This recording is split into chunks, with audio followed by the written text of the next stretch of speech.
Assalamualaikum warahmatullahi wabarakatuh. Perkenalkan, nama saya Wana Nandi dari kelompok 4 pengelola limbah kelas A, di mana saya akan memberikan video penjelasan mengenai life cycle assessment analisis pengolahan di industri susu. Nah, pabrik kami kaji merupakan pabrik susu yang berasal dari Brazil, di mana pabrik ini menghasilkan produk-produk dairy seperti susu, yogurt maupun mozzarella, di mana pabrik ini menghasilkan limbah-limbah seperti limbah CIP, cleaning place, dan juga limbah dari whey. Di mana pabrik ini juga memiliki karakter limbah yang sangat mengkhawatirkan, makanya kami memilih pabrik ini, di mana karakter limbah seperti di atas, mana kita dapat menilai bahwa BOD mencapai 20.000 mg per liter, COD mencapai di atas 61.000, dan juga TCS di atas 100 mg per liter, di mana itu sangat mengkhawatirkan, sehingga perlu dikaji untuk pengolahan limbahnya.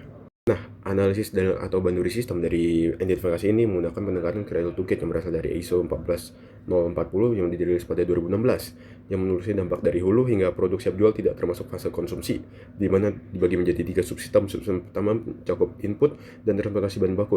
Subsistem kedua adalah proses produksi di pabrik, dan subsistem ketiga adalah output berupa produk jadi dan limbah cair menuju pengolahan limbah lanjut. Fase konsumsi dan konsumen itu tidak termasuk.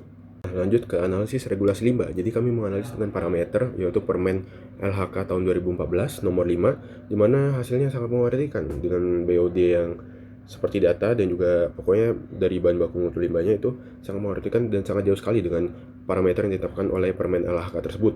Di mana ini bukan pelanggaran yang tergolong marginal, ini pelanggaran yang sangat ekstrim. Tanpa IPAL memadai, kandungan organik ini dapat menjadi berbahaya bagi lingkungan jika dibuang langsung. Jadi ini dapat memunculkan oksigen masif di badan air dan menghancurkan ekosistem akuatik.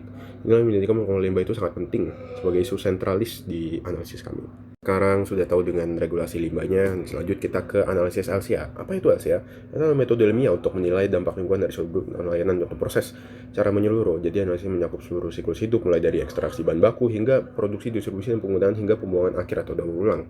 Kita masuk ke inti analisis dari LCA ini. Jadi menggunakan 3 parameter utama. Yang pertama ada global warming, yang kedua ada acidification potential, dan juga yang terakhir ada eutrophication potential. Ini GWP ini mengukur pemanasan global atau kontribusi suatu zat terhadap perubahan iklim. Jadi berdasarkan seberapa banyak lah energi yang diserap oleh emisi gas tertentu. Sedangkan AP atau acidification potential ini mengukur seberapa besar zat-zat itu dapat menyebabkan hujan asam. Ini yang diukur seperti sulfur dioksida dan nitrogen dioksidanya. Jadi selanjutnya ada eutrophication potential, yang potensi terjadinya eutrofikasi. Eutrofikasi adalah pengayaan nutrisi secara berlebihan di lingkungan perairan, jadi muncul pertumbuhan alga secara masif.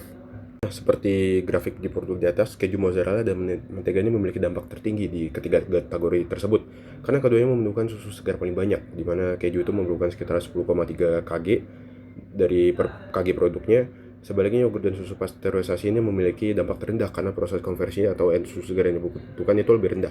Jadi poin analisis paling kritis dari analisis LC ini, susu segar itu berkontribusi 72 hingga 99% terhadap total GWP, AP maupun EP di seluruh produk. Artinya titik kritis bukan di pabrik, melainkan di kandang ternak akibat emisi metana dari fermentasi enterik dan manajemen kotor sapi. Kira-kira apa metode dan teknologi yang dapat mengurangi dampak buruk seperti saya sebutkan tadi? Pertama, kami kooperasi 3 teknologi. Pertama ada UASB, yaitu merupakan upflow anaerobic sludge blanket, reaktor pengolahan air limbah biologis yang mengurangkan polutan tanpa menggunakan oksigen. Yang kedua ada activated sludge, di mana ini merupakan lumpur aktif di mana proses pengolahan air limbah biologis secara aerobik menggunakan campuran mikroorganisme hidup seperti bakteri untuk mengurangkan organik di dalam air. Yang ketiga ada constructed wetland atau lahan basah buatan, pengolahan air limbah yang dirancang dan dibangun untuk mencari proses pemurnian air alami. Dari komparasi kami di tabel di atas, kami merekomendasikan menggunakan 2 teknologi tersebut, di mana UASB sebagai primernya dan juga constructed wetland sebagai unit polishingnya, di mana kami menggunakan diagram air di atas untuk proses-prosesnya.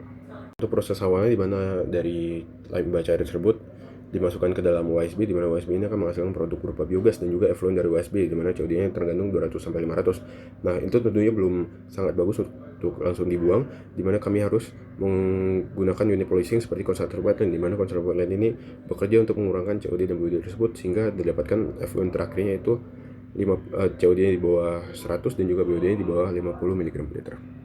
Dan dampak kelanjutan yang didapatkan dari evolusi tersebut, yang pertama kami mendapatkan reduksi dampak lingkungan, di mana kami mereduksi 80-90% COD yang diproduksi dari pabrik tersebut. Kedua ada investasi energi dan ekonomi keseluruhan, dan ketiga ada potensi daur ulang dari air, mana untuk SDGs yang kami implementasikan merupakan pertama SDG 6, di mana Clean Water Sanitation, SDG 7 Affordable and Clean Energy, SDG 12 Responsible Consumption and Production, dan SDG 12 Climate Action.